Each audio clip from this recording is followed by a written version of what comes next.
This is an ABC 36 News update. I'm Tom Kenny. Police came across more human remains in the same field where they found the body of a missing Pulaski County man this past weekend.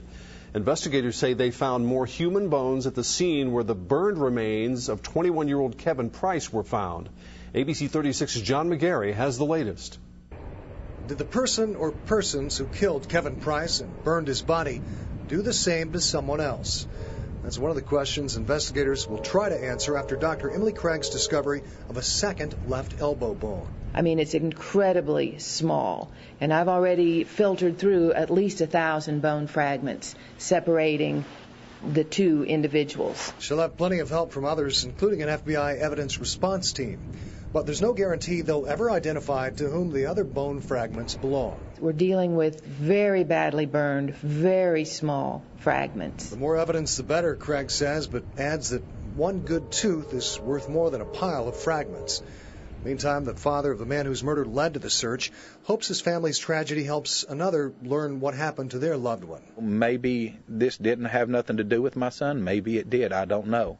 And maybe my son's helping another family right now. Jeff Price says Kevin was a good boy, that he hopes all parents could have a son like his. But for the first time, he suggests his murdered son might have fallen in with a bad crowd, trusted the wrong people. He was confident his son would be found. He's still confident. Justice will prevail, so will the Lord. Well, the Pulaski County Sheriff's Department has not released the cause of Kevin Price's death, even though they say they now know it after an autopsy. They're also not saying if there are any suspects in the case.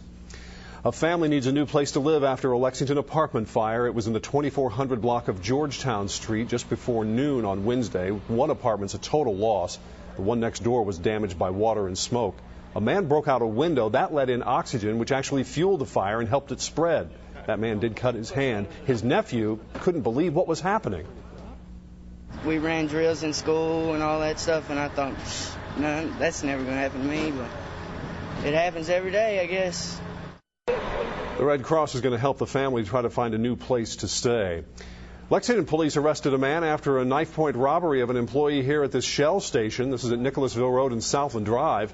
Police say the man used a butcher knife, then left in a waiting car after getting some cash. But police arrested the man just minutes later near the gas station. He was charged with robbery. Police have not released his name. That is our ABC 36 News update. Remember to pull out the heavy coats because it's going to get cold into your Thursday and Friday. Get more at WTVQ.com.